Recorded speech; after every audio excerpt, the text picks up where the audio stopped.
여러분, 언약궤는 하나님의 임재를 상징합니다. 그래서 사람이 함부로 손을 대면 그 자리에서 죽게 됐습니다. 언약궤는 이렇게 손잡이 채를 만들어서 그 채를 들게 돼 있었어요. 근데 거기다 손을 대는 순간 죽게 됐습니다. 그런데 사실 아비나답 집에서 옮길 때 손으로 옮겼을 겁니다. 채를 끼워서 이렇게 거기 손을 안 대고 옮겼을 겁니다. 사실 언약궤는 네 사람들이 등에다 메고 옮기는 것이 하나님의 생각이었고 법칙이었습니다. 그런데 마치 이제 마차에다 싣고 소를 이렇게 해서 이 마차 있잖아요. 거기다가 언약궤를 이렇게 실으니까 소가 뛰니까 어떻게 타작마당에서 뛰니까 이게 떨어지니까 제가 거기 있어도 손을 댔을 것 같아. 뭐가 떨어지면 순간적으로 반사 현상이 나잖아요. 어이쿠 하면서 이렇게 받았을 것 같아. 그 순간 손을 대는 순간 그 자리에서 즉사를 했어요. 그래서 우사가 손을 대자마자 그 자리에서 죽었습니다. 하나님께서 내리치신 것입니다. 이 모든 사실을 다윗이 나중에 깨닫게 됩니다. 언약궤는 네 족속 사람만 어깨에 매서 운반해야 된다는 것이 하나님의 뜻이라는 것을 그가 나중에 깨닫게 됩니다. 이렇게 철저히 준비하고 기쁜 마음으로 좋은 일을 하려고 했는데 불구하고 우사가 죽게 됐습니다. 언약궤는 그래서 언약궤를 옮기는 것을 잠시 중단을 합니다.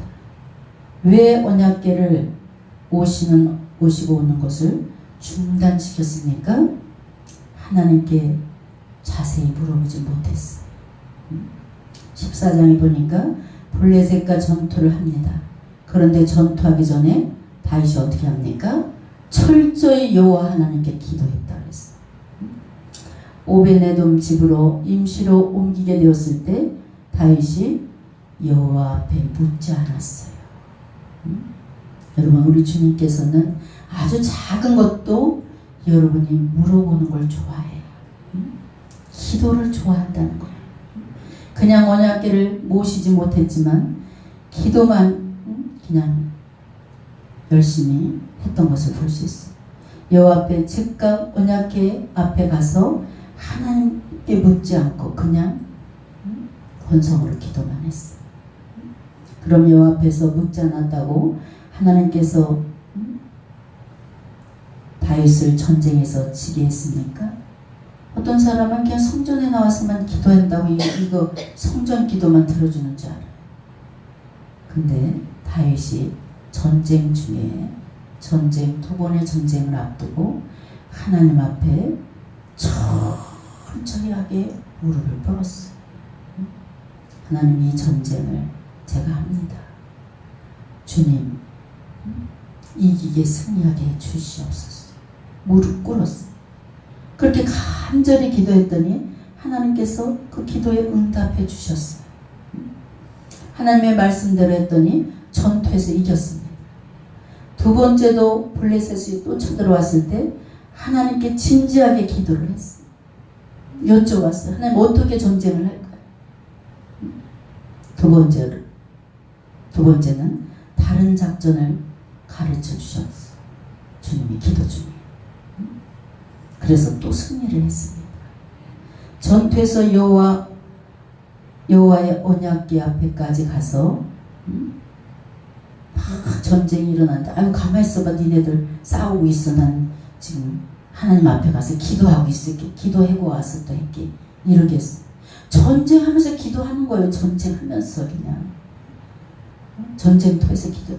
그래도 하나님이 다 들어주셨어요. 그래서 다윗이 그냥 간절히 무릎 꿇고 기도했는데도 두 번 다 전투에서 이기게 하신 하나님입니다. 오늘 본문이 주는 교훈은 언약궤는 부족과 같은 것이 아니라는 거예요. 여러분, 절에 가면 부적주잖아요. 언약궤는 부족과 같은 것이 아니라는 거예요. 부족처럼 우상처럼 신격화돼서는 안 된다는 거예요. 하나님 뜻이 바로 여기 있는 거예요. 하나님의 자유로운 주권, 선택, 결정은 모든 결정은 하나님 주권에 있다는 거예요. 누구든지 언약궤만 갖다 놓는다고 무조건 복을 받는다는 생각하지. 어떤 사람이냐? 성경책이 무슨 신처럼 못 속이냐? 애가 거기를 밟았다고 그냥 손자가 성경책을 밟았다고 그냥 호되게 하나님이 노하신다고 그냥 종아리를 후들겨 패드리는 거. 어떤 권사님 성경책을 그냥 신격화하는 그런 권사님도 있어. 언약궤만 갖다 놨다고 하나님 무조건 축복 주는 하나님이 아니에요. 그럼 하나님께서 언약궤 하나님 묶여버리는 거예요. 묶여버리는 거예요. 우주 공간을 초월하시는 분이 하나님이셔요. 아비나답이 자기 집에 언약궤를 20년 동안 모셨어요. 20년. 그런데 성경에 아비나답의 집에 복을 받았다 이런 표현이 없어요. 성경에. 물론 아비나답이 20년 동안 언약궤를 모셨는데 저주를 받았다 이런 말도 성경에는 없습니다. 그렇지만 아비나답이 복을 받았다는 내용이 또한 성경에 아무리 눈을 씻고 찾아봐도 없어요. 그리고 달성으로 모실 때 그때 수레를 몰던 야효와와 우사가 누굽니까? 아비나답의 아들들이에요. 아들. 20년 동안 그 언약궤를 모셨는데 아들인 우사가 죽어버렸어요. 그러니 법궤만 모신다고 복을 받는 게 아니라는 거예요. 3개월밖에 안 됐던 오베네돔의 집에 어떻게 해요? 하나님의 복이 임했다고 줄줄이 나오는 것을 볼 수 있어요.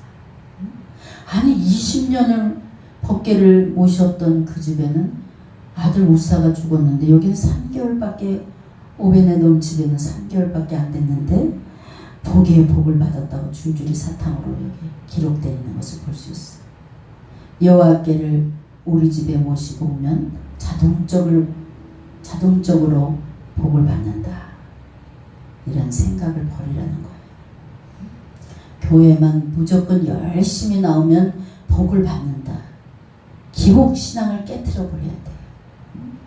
하나님은 인격적이시고 하나님이 모든 것을 결정하십니다.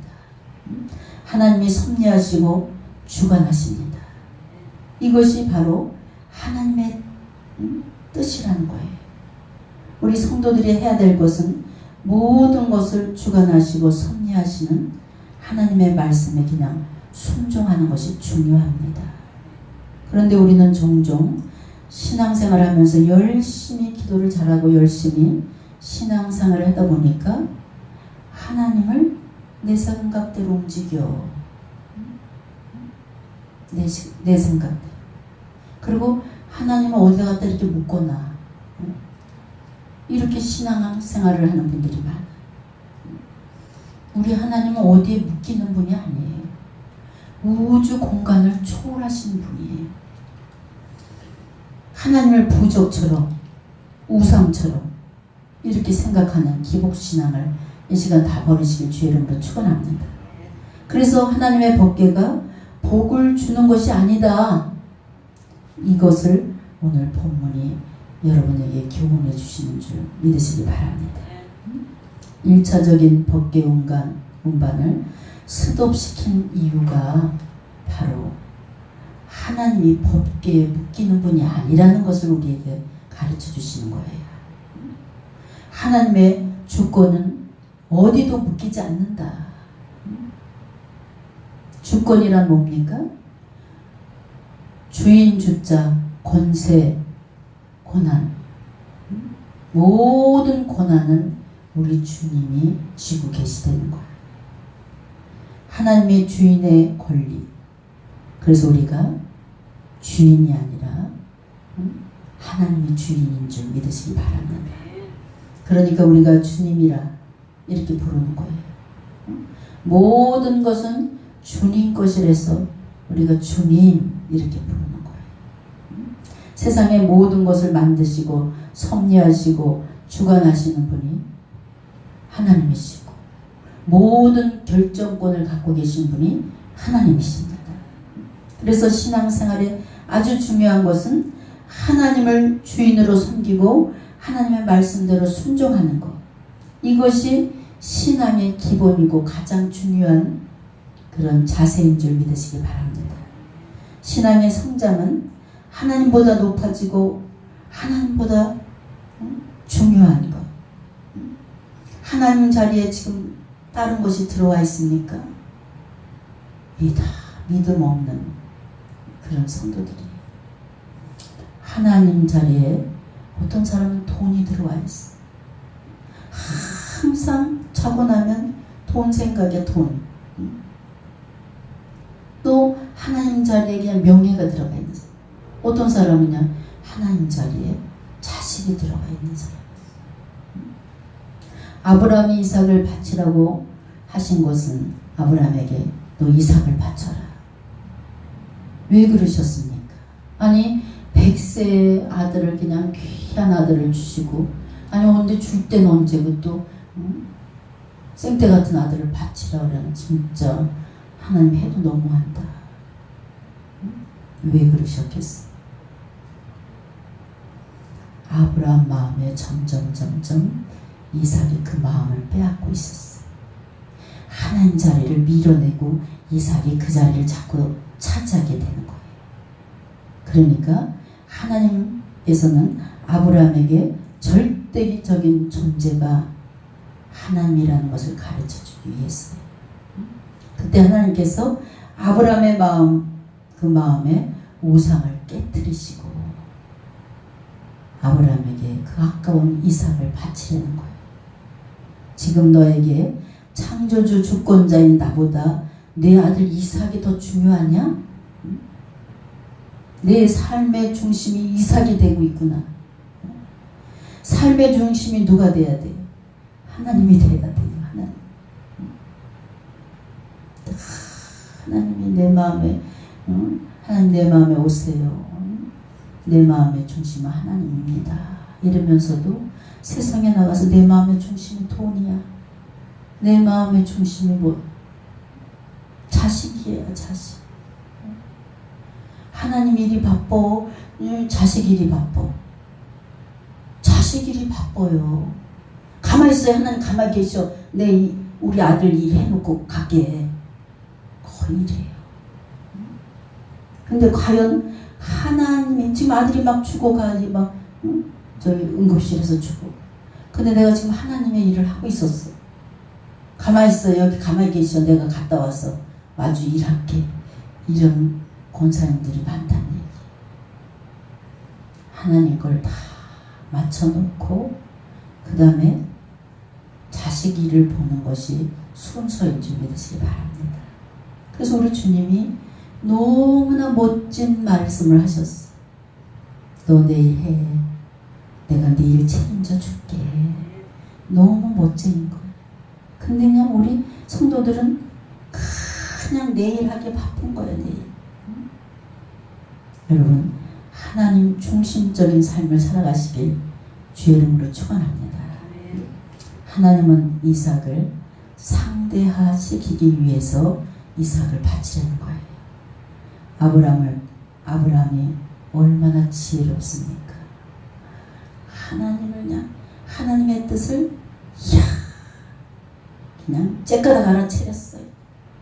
아이고 하나님 이삭을 바치겠나이다. 즉각적으로 순종하는 거예요. 왜냐? 아브라함이 왜 믿음의 조상이 됐겠어요? 하나님의 마음을 너무 잘 아는 거예요. 너무. 100세의 아들을 주신 하나님이 절대 그 아들을 죽이시는 하나님이 아니에요. 너 네 아들 나보다 더 좋아하는구나. 아이고 우리 하나님이 지금 질투하시는구나. 알겠어요, 주님. 어떻게? 일단 주님을 기쁘게 해드려야 돼. 그러니까 아들보다 더한 것도 원하시면 내가 즉각적으로 순종하겠나이다. 이럴 때 주님은 믿음의 조상은 아무나 되는 게 아니에요. 아브라함은 다시 이삭한테 마음을 뺏기다가 뭐예요? 다시 하나님 중심으로 옵니다. 하나님을 자기 삶의 중심에 두게 되는 것을 볼 수 있어요. 우리가 세상에 자꾸 마음을 뺏기는 거예요. 나는 그러지 말아야지. 나 자꾸 뺏기는 거예요. 빨리 깨닫고 하나님 말씀 중심으로 오세요. 그러면 만사 형통하게 하시는 하나님을 만나게 될 줄 믿습니다. 다시 하나님의 은혜로 이삭을 얻게 되는 아브라함의 모습을 보세요. 여러분, 그 무엇도 하나님의 자리에 둘 수 없는 것이 하나님 뜻이에요. 성전을 너무 웅장하게 지어놓고 그 성전이 절대적인 사람들이 있어요. 우리 대한민국 교회가 엄청 큰 교회들이 많잖아요. 예수님께서 이 땅에 계실 때 그때 당시에 성전은 신앙인으로서 절대적인데 기준을 뒀습니다. 아주 성전이 유대인들에게는 뭐야? 절대적이었어. 그런데 예수님께서 그 성전, 그 건물 자체를 우상화시키지 말라고 그 성전을 상대화시키는 모습을 우리가 성경에서 봅니다. 성전 그까짓 거 헐어버려라. 내가 3일이면 다시 짓는다. 이렇게 말씀하시잖아요, 우리 주님이. 성전도, 이 교회 성전 건물이 신격화되지 말라는 거예요. 오직 믿음의 대상, 섬김의 대상이 누구예요? 하나님이시라는 거예요. 뭘 그렇게 대단하게 멋있게 교회를 쳐놓고 그냥 하나님보다 그냥 그 성전 그 건물을 더 중요시하는 거예요. 싹 헐어버려라. 그까지는 먹고 3일이면 내가 다시 짓는 능력 있는 사람이다 내가. 이겁니다. 유대인들에게 성전이 아주 우상이 되어 있었어요. 그런데 아니 그 성전을 헐어버린 예수님을 가만두겠어요? 신성을 모독했다. 이거 신성을. 그래서 십자가에 못 박혀 죽게 만드는 것을 볼 수 있어요. 여러분, 여러분이 신성화되는 것 때문에 주님을 십자가에 못 박을 수 있다는 거예요. 그래서 그들이 예수님을 십자가에 못 박게 됐습니다. 여러분, 무엇이 하나님보다 더 중요합니까? 자존심, 돈, 권력, 이런 것이 하나님보다 중요하지 않아요. 모든 것을 다 버리시고 절대 주권자 하나님만 인정하세요. 이때 새로운 축복의 문이 열리게 되는 줄 믿습니다. 여러분, 하나님을 마음의 첫 자리에 둬야 돼요. 항상 내 마음의 첫 자리에 주님을 모셔야 돼요. 그리고 절대 주권자 하나님을 인정하는 그런 믿음을 가지세요. 이런 믿음을 가질 때 여러분의 삶은 하나님께서 책임져 주시고 여러분의 문제 또한 형통하게 열어주실 것을 믿습니다. 기도하겠습니다. 사랑의 하나님, 오늘 말씀을 통해서 많은 깨달음을 주시니 주님 감사합니다. 저희들 하나님을 마음의 첫 자리에 모시고 하나님 중심적인 삶을 살아갈 수 있도록 주님 날마다 붙잡아 주시옵소서. 감사드리며 우리 주 예수님의 이름으로 기도했습니다. 아멘. 우리가 날씨가 뜨거울수록